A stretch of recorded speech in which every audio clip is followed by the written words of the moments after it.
In the latest COVID-19 update, Jamaica recorded 558 new cases of COVID-19 yesterday, out of 1,168 samples tested, along with 3 additional COVID-19 deaths.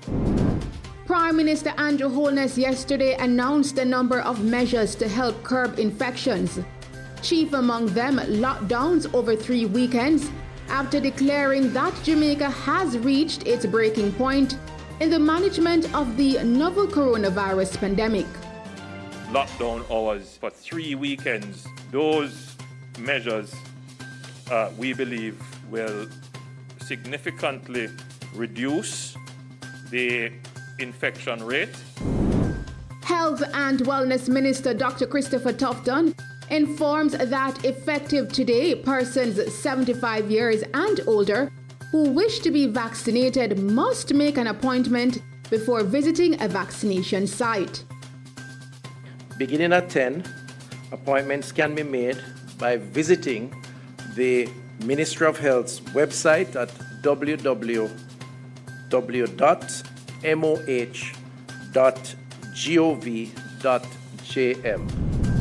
And the National Solid Waste Management Authority, NSWMA, separation and recycling initiatives making a positive impact in communities in Western Jamaica. We have decided to embark on a project in Orchard in Hopewell. The beach is heavily loaded with plastic bottles.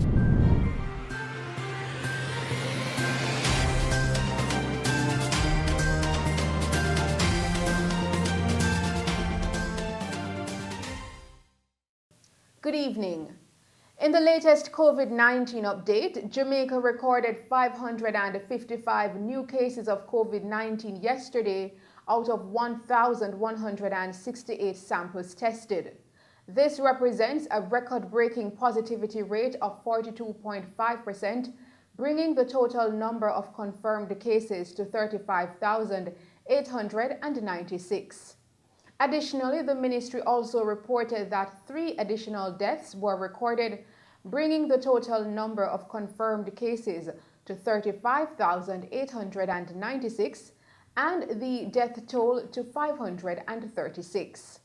According to the Ministry of Health and Wellness, the latest fatalities are 2 women from St. Catherine, a 46-year-old and a 33-year-old, and a 77-year-old man from Westmoreland. Of the new cases, 315 are females and 243 are males, with ages ranging from 10 days to 90 years old. The cases were recorded in Kingston and St. Andrew with 219, St. Catherine 177, St. James 30, St. Elizabeth 26, Westmoreland 20, Hanover 19, St. Thomas 15, St. Mary 14, Manchester 11, Portland 10, Clarendon 9 and Trelawney 8. The country also recorded 179 recoveries, bringing the total number of recoveries to 16,309.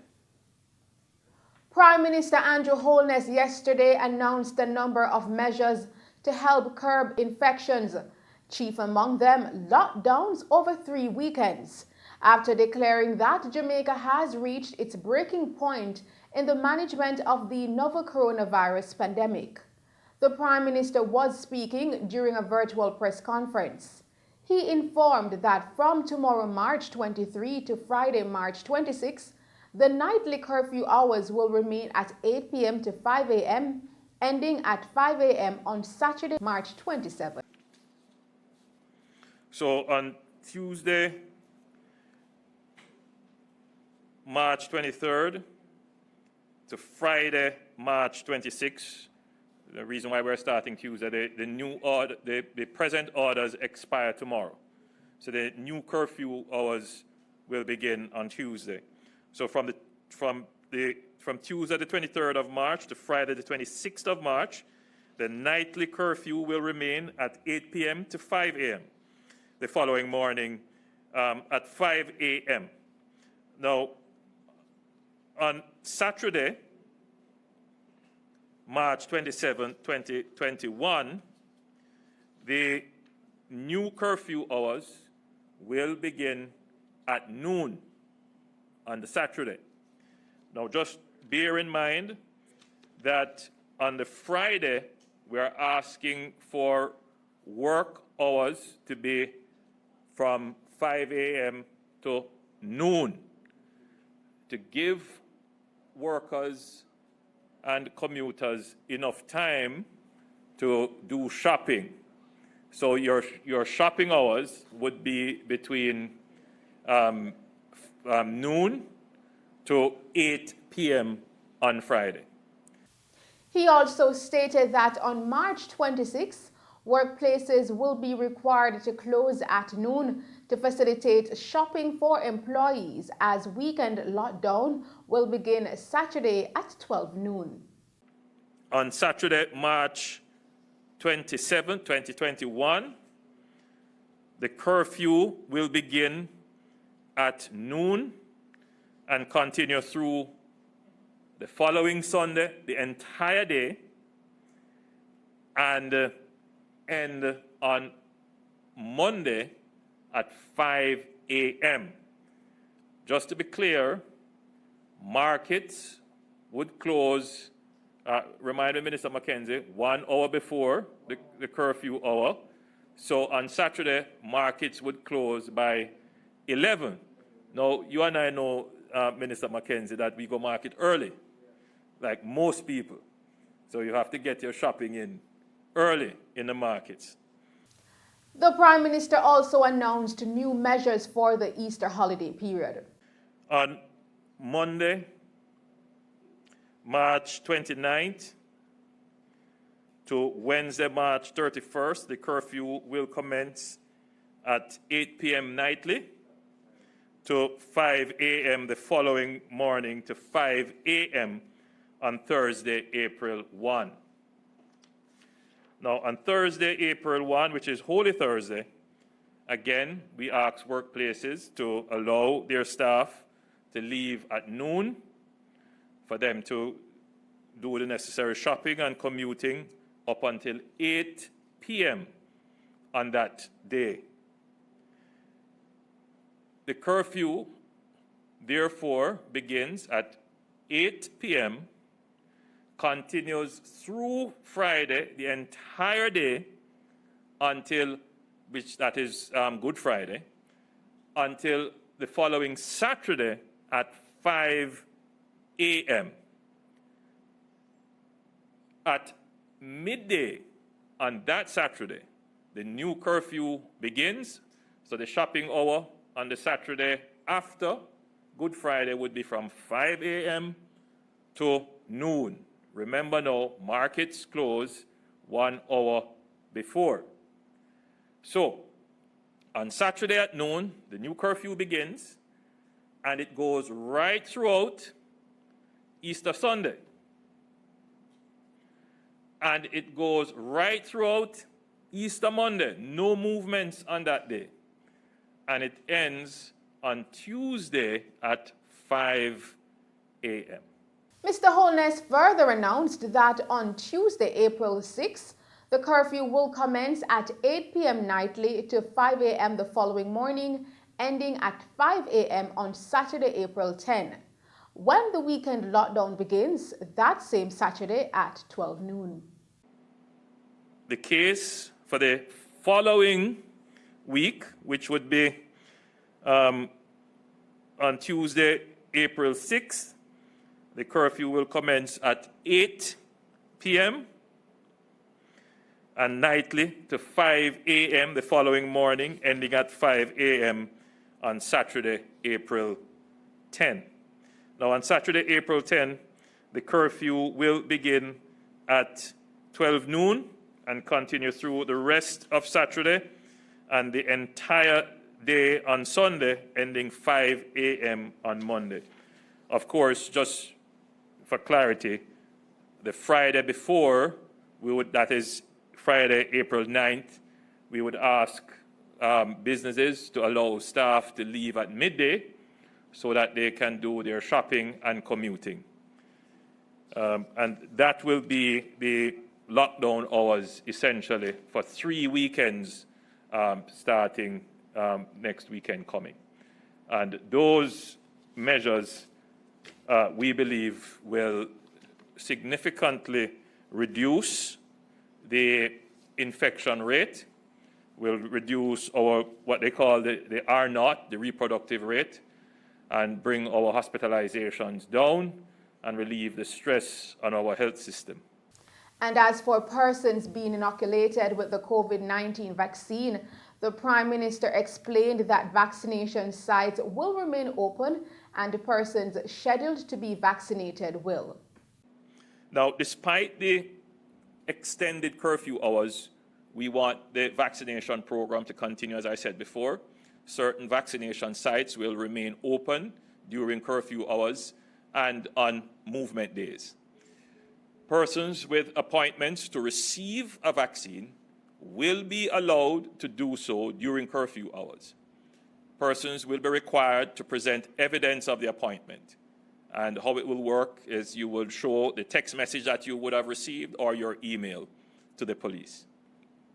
To be clear, on no movement days, that would be the days when the entire day is under curfew, persons will be allowed to seek urgent medical care, and those who have overseas travel plans can make their way to or from the airport. Essential services will still be operational, and in this group, I would include our fisher folk and our farmers, and for clarity, the media. But I remind those persons employed to essential services who must move on the no movement days to ensure that you have your ID to present to the police. Meanwhile, Health and Wellness Minister Dr. Christopher Tufton informed that effective today, persons 75 years and older who wish to be vaccinated must make an appointment before visiting a vaccination site. For the upcoming vaccination week beginning Monday, March 22nd at 10 a.m. and we're going to be sending out information. So if you don't grasp all now, then listen out over the next, well, certainly over the next 24 hours, more information will be made available. But this is very important. Starting at 10 tomorrow, Monday, we will begin to make appointments for persons who are 75 years and older. Beginning at 10, appointments can be made by visiting the Ministry of Health's website at www.moh.gov.jm.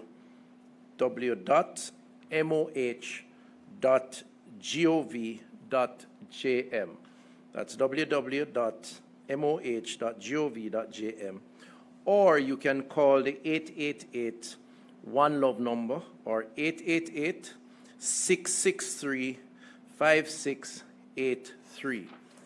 You would have seen earlier, at the top of the past week, where we signed an agreement, or agreements actually, both for the development of the software and also for a call center to manage the calls that will come in. Dr. Tufton also pointed out that some hospitals are in the red zone, exceeding the capacity with COVID-19 patients. In terms of hospitalizations, the hospital census as of Saturday, March 20, has reported some 13 hospitals in the red alert zone. This means that these hospitals are at or over 84% of its isolation capacity. One hospital, the Mandeville Regional Hospital, is at the amber zone with some 78% of isolation capacity. Of the 13 hospitals in the red alert zone, the following hospitals: Cornwall Regional, St. Anne's Bay, Spanish Town, Anota Bay, Port Maria, Maypen, Lionel Town, Kingston Public, Princess Margaret, National Chest, the University Hospital of the West Indies, Linstead and Savannah Lamar hospitals have all exceeded 100% of their COVID-19 isolation capacity. And to exceed the capacity means that we now have to house positive patients who have to be hospitalized under less than ideal circumstances. In other words, we have to put them in makeshift sections of the hospital, which is not ideal for their care. And that is the most classic indicator of a system being overwhelmed. So very, very, very challenging. In some cases, up to 150% of capacity. The Health and Wellness Minister further explains the daily admission of COVID-19 patients. Across the country, the average number of daily admissions to COVID-19 isolation wards was some 56 for the week of March 7th to 13th, and this has increased to 62 for the week of March 14th to 20th, 2021. And the increase in hospitalization, of course, means that the staff has to now deal with more persons who are ill under less than ideal circumstances. And the most vivid test of the COVID response and the capacity of the system to manage that response is the capacity of our public health system, both infrastructure and people, to deal with those who come into that system. And as said by the Prime Minister, this is where the greatest challenge is. It's what we don't want, but once we get there, then it requires other types of action. As part of the COVID-19 measures announced, students sitting exit exams, PEP, CSEC, CAPE, that have been attending classes in preparation for these exams will now do so at home by the online platforms and other means that will not require face-to-face classes, as the government believes the country is at a breaking point in the management of the COVID-19 crisis. With schools again closed, Education, Youth and Information Minister Favour Williams reminded the public that the requirements of the primary exit profile PEP assessment have been reduced. All our students who are currently engaged in the face-to-face modality should return home and revert to the online or virtual space and the other modalities that we have available.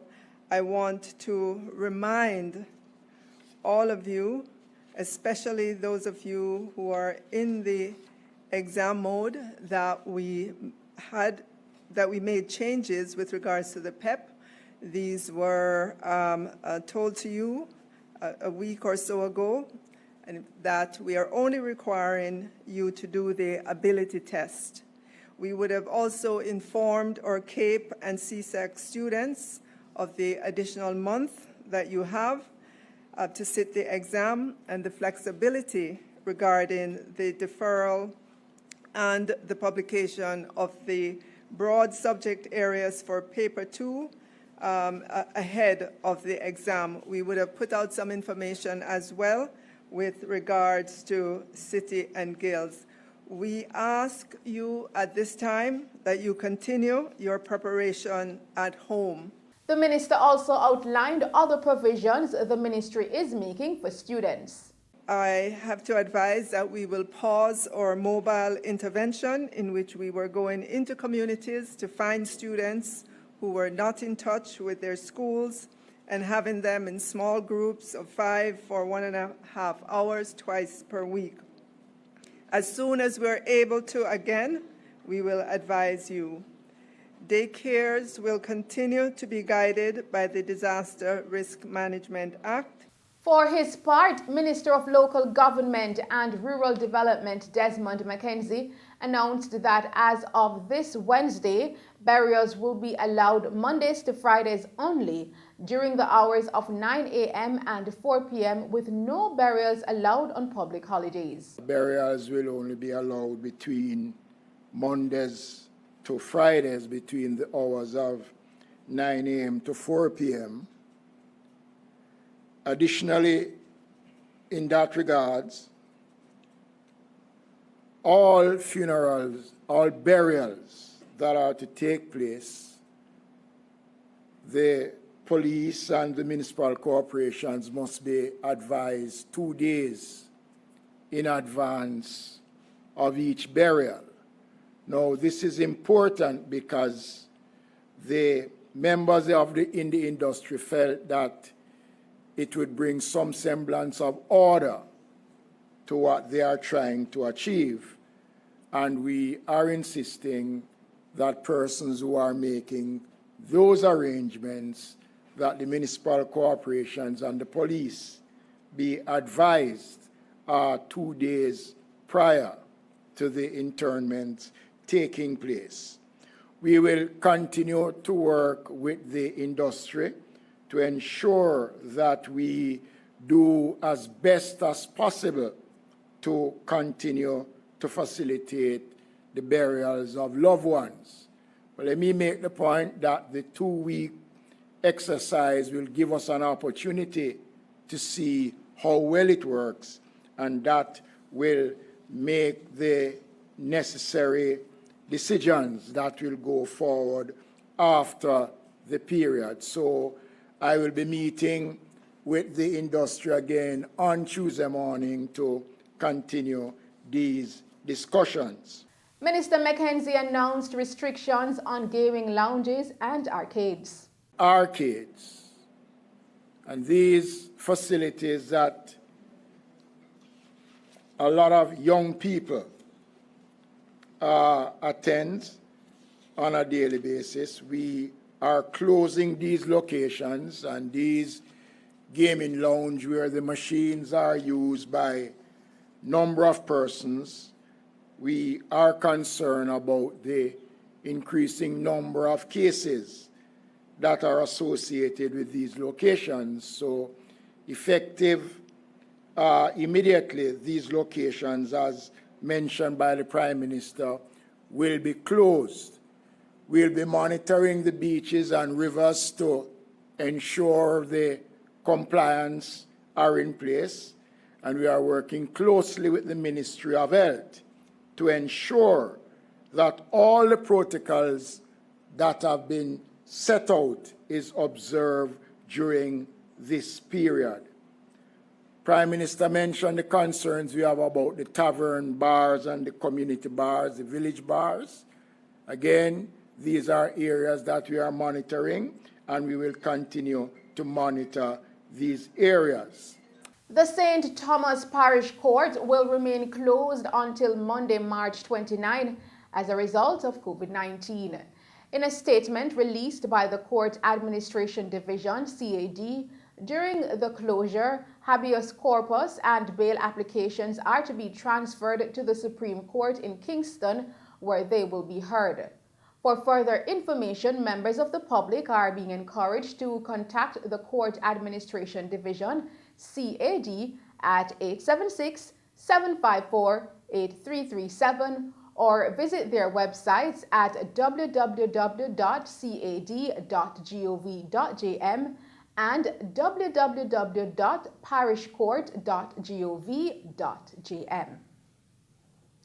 In other news, Saturday's early morning operation by members of the security forces, which resulted in the seizure of 3 high-powered rifles, brought the tally of illegal guns seized to 5 during targeted raids across the parish over a 48-hour period.